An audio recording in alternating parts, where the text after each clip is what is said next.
morning here. I've just come from Washington, D.C., and I was on my way back home to Tuskegee, Alabama.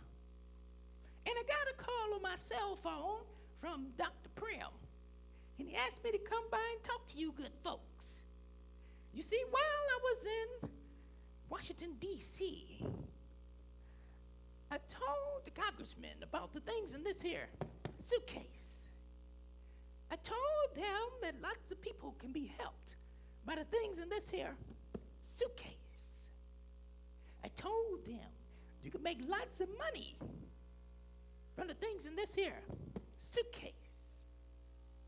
Now you might be wondering what's in this here suitcase. Well, I'm going to tell you. But first, I'm going to tell you a story. Now, who likes stories? Good, good. This is a long one.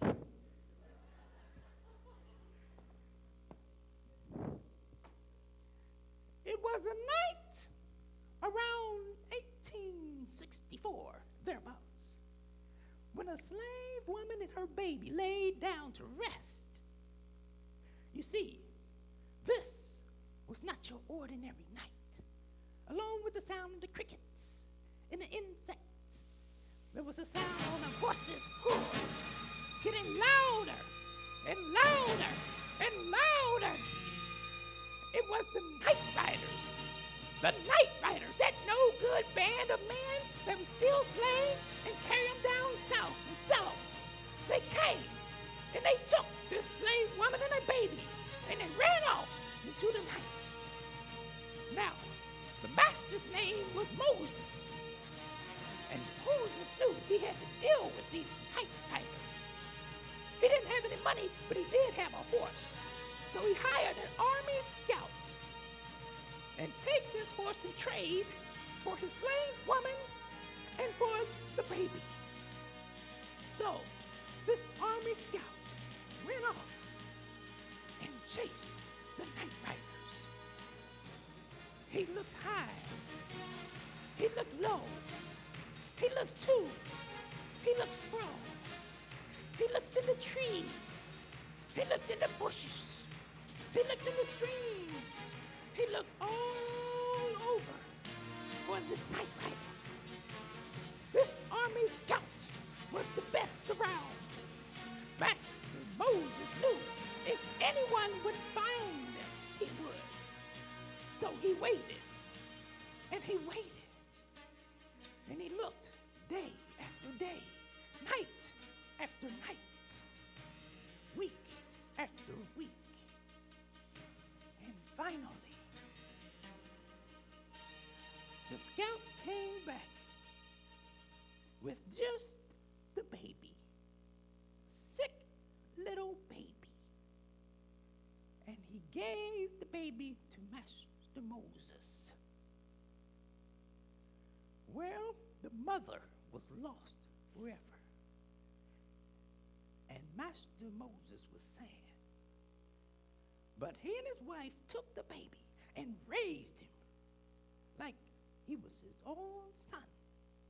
He gave him food, clothes, love. And he gave him his name, Carver. Me? I'm George Carver. But some of you know me as George Washington Carver. I was that sick baby that night. You see, I had what they called a whooping cough. Now, how many of y'all know what the whooping cough is? Yes, that's where you cough, cough, cough, holla, holla, and you just can't stop. And it was during that time that I injured my throat. And I grew up talking just like a little bird. But before I injure my throat, I'm going to finish my presentation in my voice. As I grew, I was too weak to do the chores out in the field. So, Mrs. Carver taught me how to do the chores in the house. She taught me how to sweep. She taught me how to dust, how to sew. She taught me how to cook and do all the things that needed to be done around the house. Now, how many little boys know how to cook and sew? Very good, very good. Now, when all my chores were done, she would let me go out into the fields and play. Ha ha! That's when the fun began. I would go out in the fields, and I would talk to the little birds, and I would talk to the little squirrels, and the little animals, and the plants, especially the plants. You see, I had a love for nature, but especially the plants. I had so many questions in my mind. Have you ever had questions and you just wanted to know the answer? I would ask Mrs. Carver, Mrs. Carver, why do plants that have the same looking roots have different looking blooms? She did not know.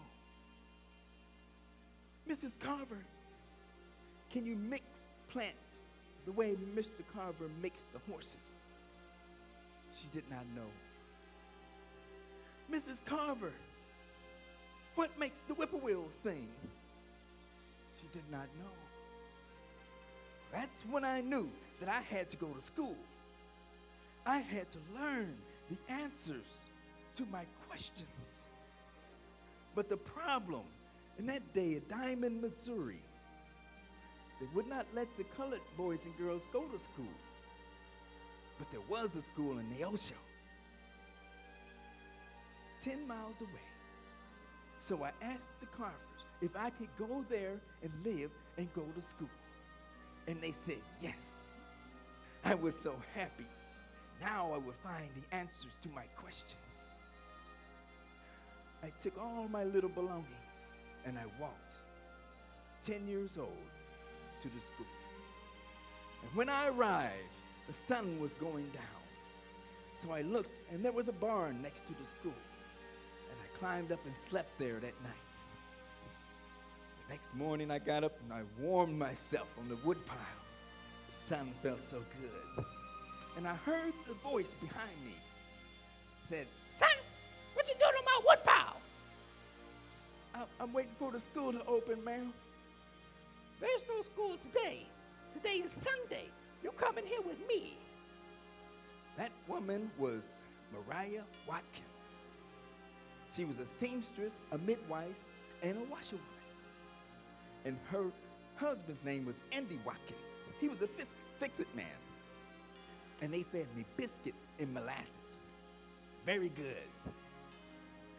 They allowed me to stay with them and go to school in the day. And I would work with her in her business at night. Now you see how the Lord provided for me.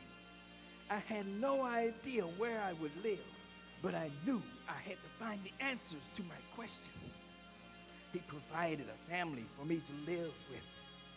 And they taught me many things.